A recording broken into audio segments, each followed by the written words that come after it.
भिट धणी भोतार बचे, शायर को फनकार बचे, ॾिह धणी दातार बचे, पंहिंजो को किरदार बचे, हे करे विढ़ो बिहार विढ़ो त जन्नत जहिड़ी सिंध बचे। सिंध टीवी नेटवर्क जे ऐलानियल सुस्ती न मेहनत ॻाल्हियूं न अमल सिंधी सकाफ़त ॾींहं जे सिलसिले में Sindh TV news Sukkur bureau Khairpur ज़िले जे कुंभ शहर में सिंधी ॿोली जे मुहाफ़िज़ सुघड़नि जी कचहरी कराई। कचहरीअ में ॿोलीअ जे वींझार सुघड़नि लोक अदब जे सुहिणनि सिन्फ़ुनि मां इस्म पेश करे वाह वाह कराए छॾी। अवल उथन असर जैसे कलम पाक पढ़न, चार चंगेरी चक्के ते ज़ाहिर ज़िक्र कन, रहमत रब रसूल जो उन्हें वेल वसन, अंगण और जार उन मल पे वेही विलोडन, बरकत बिस्मिल्लाह जादू डाहुं दुद गडन, ठही जडे ठीक थे पे मक्खन पे मेड़न।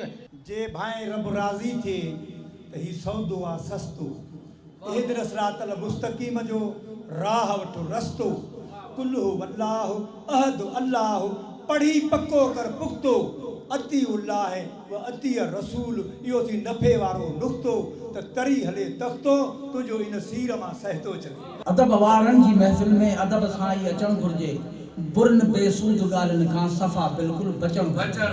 तुझो चंड चोॾीअ राति जो वञनि था तारा ताब खणी, मीर आयो उन मंज़र ते जाते हो परवर पाक धणी, जे तूं अची वञी है उन माग ते त थियां पुरज़ा पणी। वजायतन सिंध जे विसरी वियल लोक साज़नि ते वाॼो करे कचहरीअ में रंग भरिया।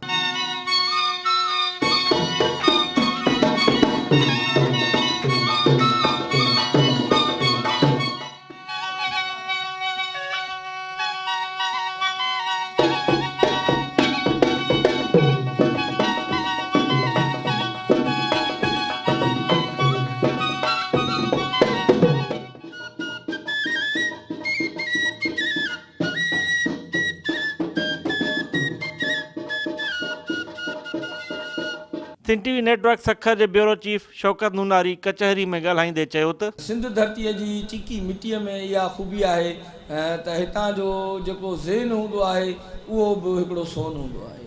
त ही सुघड़ जेके नसलुनि खां वठी जेको सदियुनि खां वठी जेके सीना दर सीना पुश्त दर पुश्त उन्हनि ॿोलनि खे उन्हनि गुफ़्तनि खे उन्हनि लफ़्ज़नि खे उन्हनि सचनि कौलनि खे उन्हनि शहरनि खे पंहिंजे ज़हननि में सांडींदा पिया अचनि ऐं सिंध जे हिकिड़े ख़ज़ाने खे अॻियुनि पीढ़ियुनि ताईं मुंतक़िल पिया कनि। लोक फनकारनि हुसैन बख्श जतोई ऐं गुल मोहम्मद जोणे जो सुरई साज़ जे संगम सां क़ौमी गीत ॻाए लोक रंग में क़ौमी रंग उते छॾियो।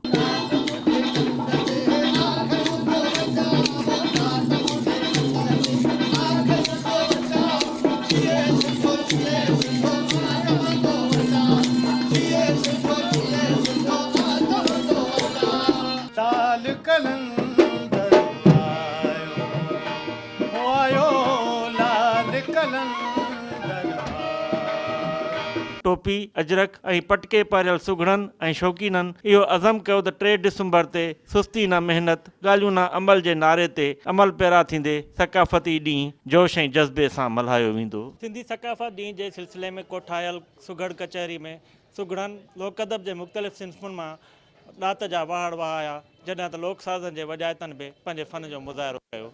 कैमरामैन जावेद गुंजो, GM महर ऐं साथी रिपोर्टर अली नवाज़ जामड़ो सां गॾु मुश्ताक टांवरी, सिंध टीवी न्यूज़ कुंभ।